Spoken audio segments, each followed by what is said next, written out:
Dear students, ecology और phytogeography के paper में आज हम एनवायरमेंटल पॉल्यूशन के बारे में पढ़ेंगे। एनवायरमेंटल पॉल्यूशन मतलब पर्यावरण प्रदूषण। आधुनिक युग में मानव ने जैसे जैसे प्रकृति करी है, इसके साथ ही उन्होंने पर्यावरण प्रदूषण को भी ज़्यादा बढ़ावा दिया है। जितनी जनसंख्या में बढ़ोतरी के साथ साथ तकनीकी और वैज्ञानिक आविष्कारों में निरंतर विकास और उन्नति के कारण जहाँ मानव का जीवन सुखमय बना है, वहीं इसका अत्यंत दुष्प्रभाव भी पड़ा है।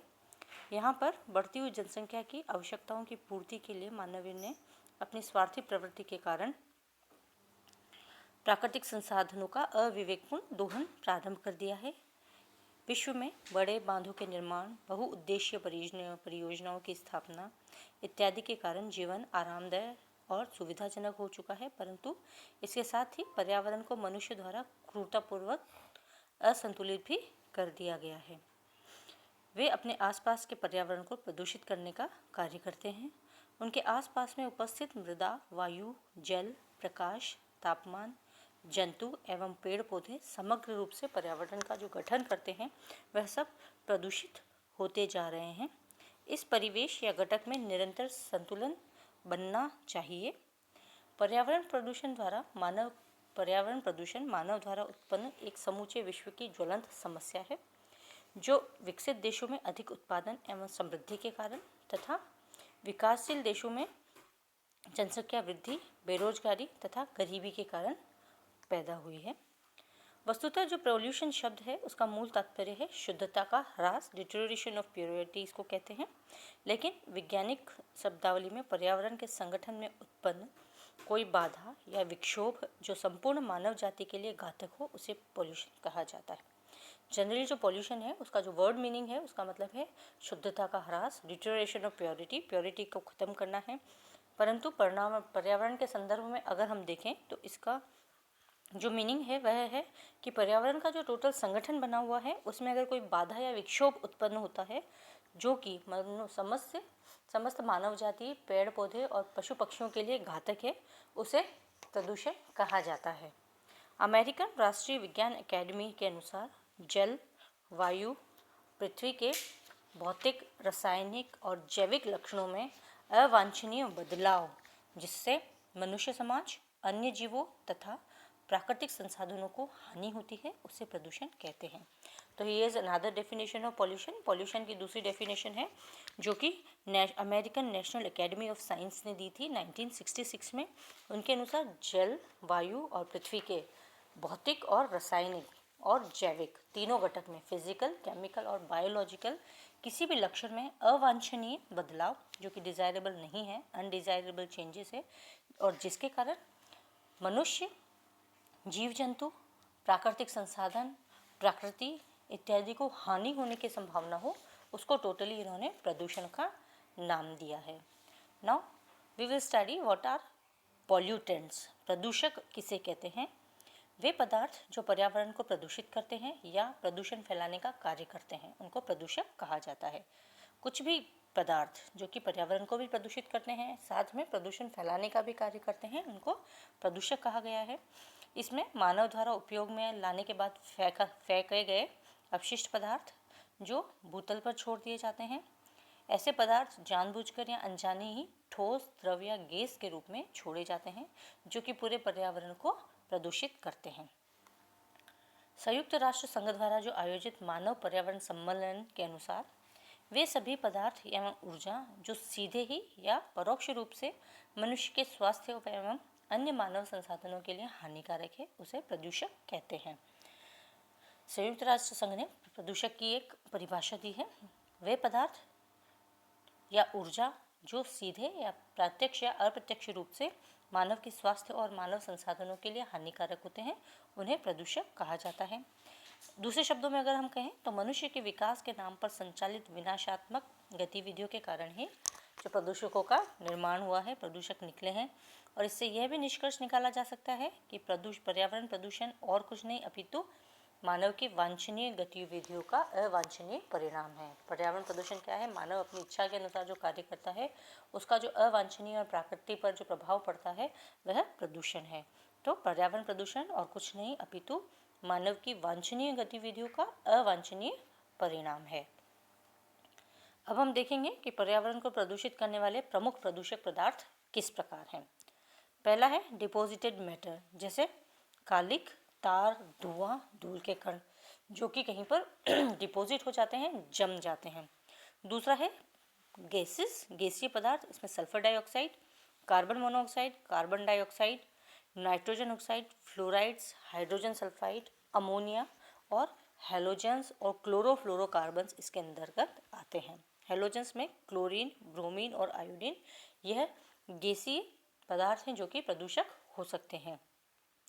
तीसरा है एग्रीकल्चरल पॉल्यूटेंट्स, कृषि प्रदूषक, जैसे रासायनिक उर्वरक, केमिकल फर्टिलाइजर्स, फंजीसाइड्स जो कि कवकनाशी है, शाकनाशी, हर्बिसाइड्स, कीटनाशी, इंसेक्टिसाइड्स, कृमिनाशी, निमेटोसाइड्स और अन्य जीवनाशी, जितने भी जीवनाशी हैं जो कि फसल को कीटों के प्रकोप से बचाते हैं वह सब, प्लस जो केमिकल फर्टिलाइजर्स खेतों में दी जाती है वह, यह सब मिलकर कृषि प्रदूषक बनाते हैं। नेक्स्ट है मेटल्स, मेटल्स का ज़्यादा डिपोजिशन, जैसे आयरन, सीसा, पारा, जस्ता, क्रोमियम और कैडमियम, ये इनका ज़्यादा डिपोजिशन हो जाता है या ये ज़्यादा सॉल्वेंट या सॉल्यूशन के रूप में प्राप्त अगर पानी के साथ घुल जाती है तो ये प्रदूषक का कार्य करती है। फिफ्थ नंबर पे है जटिल कार्बनिक पदार्थ, जैसे एसिटिक एसिड, बेंजीन, बेंजोपायरिन्स, साइनाइड और ईथर, ये कॉम्प्लेक्स ऑर्गेनिक कंपाउंड से एसिटिक एसिड, बेंजीन, बेंजोपायरिन, साइनाइड्स और ईथर। 6 नंबर पे है अकार्बनिक यौगिक, जैसे फॉस्जीन्स, आर्सिन्स, हाइड्रोजन फ्लोराइड्स, विभिन्न अपमार्जक जितने भी डिटर्जेंट्स होते हैं वो, और एल्डिहाइड्स इत्यादि भी अकार्बनिक यौगिक है जो कि प्रदूषक हो सकते हैं। नेक्स्ट है प्रकाश रासायनिक एवं मोटर वाहनों द्वारा निष्कासित जो पदार्थ होते हैं उसमें है ethylene, ozone, aldehydes, परऑक्सी acetyl nitrates, oxides, परऑक्सी benzoyl nitrates और स्मोक इत्यादि आते हैं। देन रेडिएशन पॉल्यूटेंट्स, विकिरक प्रदूषण है, आणविक परीक्षणों एवं रेडियोधर्मी पदार्थों द्वारा जो रेडियोधर्मी फॉल आउट निकलता है, वो रेडियो एक्टिव जो फॉल आउट होता है, जो रेडिएशंस निकलती है वो रेडियो एक्टिव पॉल्यूटेंट्स कहलाती है। नेक्स्ट है वाहित मल, जो घरेलू उपयोग से बच रहे अपशिष्ट पदार्थ और इसके अतिरिक्त जो गंदा पानी, मल, मूत्र और इत्यादि गंदगी होती है वह सीवेज जो है वह भी एक पॉल्यूटेंट का कार्य करती है। और नेक्स्ट है औद्योगिक संयंत्रों को ठंडा करने के बाद निकलने वाला उष्णजन, जो कूलेंट्स के जो पानी काम में आता है, जो औद्योगिक यंत्र है उनको ठंडा करने में जो पानी काम में आता है उसके बाद जो गर्म होकर वह प्रवाहित किया जाता है वह भी एक पॉल्यूटेंट का कार्य करता है। 11वें नंबर पे है ऑयल पोल्यूशन, तेल प्रदूषक, और 12वें नंबर पे है नॉइस मतलब शोर, वह भी एक पॉल्यूटेंट का कार्य करता है। ऑडम ने 1917 में बताया था, उसके अनुसार पारिस्थितिकी तंत्र के संदर्भ में प्रदूषकों को 2 वर्गों में बांटा गया है। यहाँ पर जो प्रदूषक है वह पदार्थ के आधार पर है, पदार्थ के आधार पर इनको 12 भाग में बांटा गया है, और ऑडम ने पारिस्थितिकी तंत्र में जो उसके संदर्भ है उसके आधार पर 2 भागों में बांटा है। पहला है बायोडिग्रेडेबल पॉल्यूटेंट्स या जैव विघटनीय प्रदूषक, ऐसे प्रदूषक पदार्थ प्राकृतिक रूप से जैविक क्रियाओं द्वारा विघटित होकर अपने मूल अवयव स्रोतों में विलीन हो जाते हैं, मतलब उनका डिग्रेडेशन हो जाता है, बायोलॉजिकली एक्टिव होते हैं वो, उनका डिग्रेड हो जाता है और वापस वो अपने प्राइमरी एलिमेंट्स में कन्वर्ट हो जाते हैं। इनको जैव विघटनीय प्रदूषक कहा जाता है। इस श्रेणी के प्रदूषक तभी बनते हैं जब ये अधिक मात्रा में एक जगह एकत्रित हो जाते हैं। वैसे तो ये एक बायोलॉजिकल प्रोसेस है कि डेड एंड डिकेइंग के बाद कुछ फंजाई उस पर एक्ट करती है और वह उसको वापस अपने ओरिजिनल एलिमेंट्स में कन्वर्ट कर देती है, जैसा कि हमने बायोजियो केमिकल साइकिल्स में पढ़ा था। परंतु यह प्रदूषक का रूप कब ले लेते हैं, जब ये अधिक मात्रा में एक जगह एकत्र हो जाते हैं और उनका वांछित समय में उनका अपघटन नहीं हो पाता है। सामान्यतः इन पदार्थों से दूरगामी प्रदूषण नहीं होता है, क्योंकि बाय द टाइम धीरे धीरे इनका डिग्रेडेशन हो जाता है, इनका अपघटन हो जाता है और ये वापस अपने प्राइमरी एलिमेंट्स में एनवायरनमेंट में चले जाते हैं। इस वर्ग के जो प्रमुख उदाहरण हैं मल, मूत्र, सींग, खुर, चमड़ा इत्यादि इसमें आते हैं। तो फर्स्ट कैटेगरी ऑडम के अनुसार है बायोडिग्रेडेबल पॉल्यूटेंट्स। सेकंड वन है अविघटनीय या चिरस्थायी प्रदूषक, नॉन डिग्रेडेबल या परसिस्टेंट पॉल्यूटेंट्स। इस प्रकार के प्रदूषक पदार्थों का प्राकृतिक रूप से विघटन नहीं होता है या तो नहीं होता है, और कुछ का अगर होता है तो बिल्कुल कम होता है। ये ऐसे विषाक्त रसायन होते हैं जिसमें विघटन की क्रिया नहीं होती है या फिर बहुत ही मंद गति से होती है, जैसे मर्क्यूरस या एल्यूमिनियम के जो लवण होते हैं, प्लास्टिक्स है, मरकरी है, लॉन्ग चेन फिनोलिक यौगिक हैं, उसके ऑक्साइड्स हैं, आर्सेनिक के यौगिक हैं, DDT इत्यादि, ये सब है जिनका नहीं के बराबर या बहुत ही मंद गति से इनका विघटन होता है। इसके अलावा प्रदूषक पदार्थों को कृत्रिम रूप से विघटन करने की प्रक्रिया की भी पूरी जानकारी उपलब्ध नहीं है। ठीक है, अगर इनका प्राकृतिक विघटन नहीं होता है तो कृत्रिम रूप से किया जा सकता है, परंतु इसकी भी पूरी टेक्निक अभी अवेलेबल नहीं है। कुछ प्रदूषकों को कृत्रिम रूप से विघटित किया जाता है तो भी इनकी जो प्रक्रिया है वह अत्यधिक महंगी होती है, इसीलिए इसको इग्नोर कर देते हैं। इसके परिणाम स्वरूप जो प्रदूषक पदार्थ हैं वह पर्यावरण में निरंतर संग्रहित होते रहते हैं और खाद्य श्रृंखला में प्रवेश करते जाते हैं और यह बाद में भयानक प्रदूषण का रूप ले लेते हैं।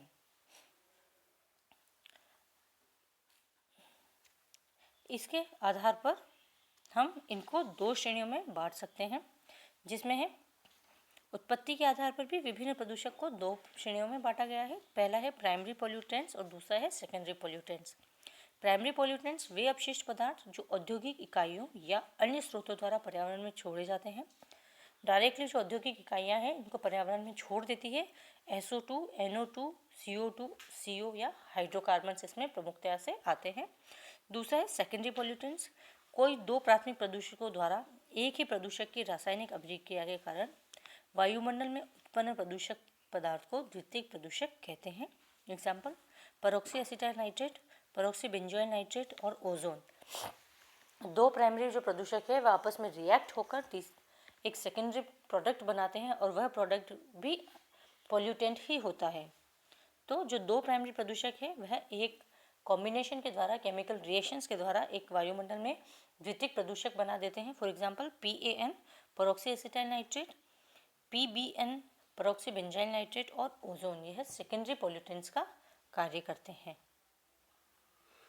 अब हम देखेंगे पॉल्यूशन एरिया।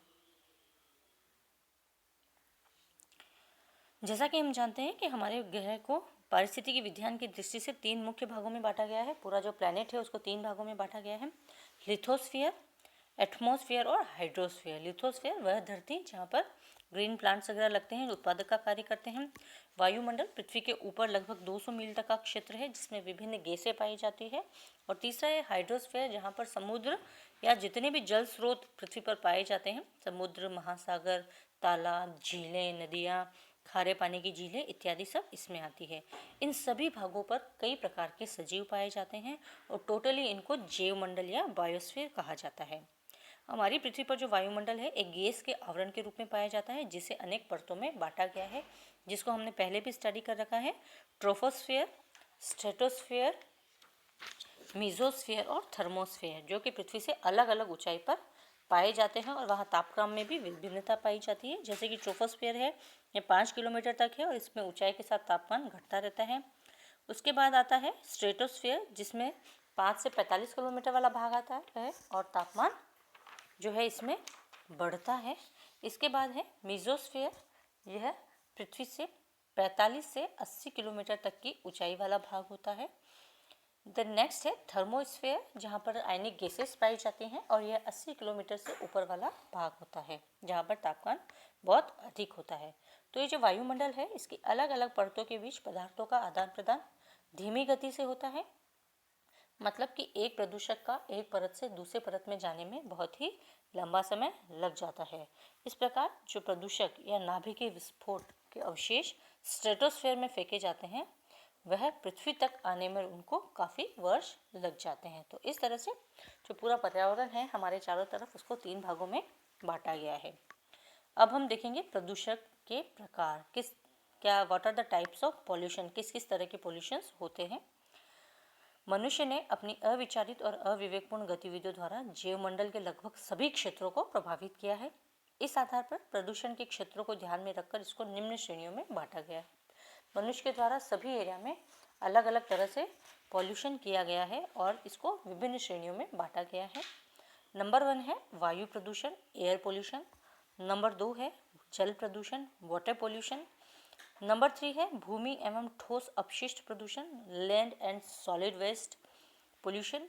4th है नॉइस पॉल्यूशन, फिफ्थ है ऊष्मा प्रदूषण या थर्मल पॉल्यूशन, और सिक्स्थ नंबर पे है रेडियोधर्मी प्रदूषण या रेडियो एक्टिव पॉल्यूशन। तो इस तरह से पूरी पृथ्वी पर पाए जाने वाले प्रदूषण को 6 भागों में बांटा गया है। वायु प्रदूषण, जल प्रदूषण, भूमि एवं ठोस अपशिष्ट प्रदूषण, शोर प्रदूषण, ऊष्मा प्रदूषण और रेडियोधर्मी प्रदूषण। और इंग्लिश में अगर हम बोलें तो air, water, land, noise, thermal और रेडियो एक्टिव पॉल्यूशंस पृथ्वी पर पाए जाते हैं। So this is all about, यह आज हमने प्रदूषण की मूल परिभाषा पढ़ी है कि अलग अलग एकेडमिक ने अलग अलग क्या परिभाषाएं दी हैं। प्रदूषण क्या होता है, प्रदूषक क्या होते हैं, पॉल्यूटेंट्स क्या होते हैं, और पॉल्यूटेंट्स के भी 3 तरह से उसका विभाजित किया गया है। पहला पदार्थ के आधार पर, दूसरा विघटन के आधार पर, और तीसरा है प्राइमरी और सेकेंडरी आधार पर। इसके अलावा पॉल्यूटेड एरिया कौन कौन से होते हैं, तो पृथ्वी के जो समस्त भाग हैं, टोटल बायोस्फीयर जिसमें हाइड्रोस्फीयर, लिथोस्फीयर और एटमॉस्फेयर तीनों आते हैं, तीनों ही जगह पर प्रदूषण पाया जाता है। और टाइप ऑफ पॉल्यूशन हमने स्टडी किए थे। Thank you dear students, I hope you understand the topic. Thank you.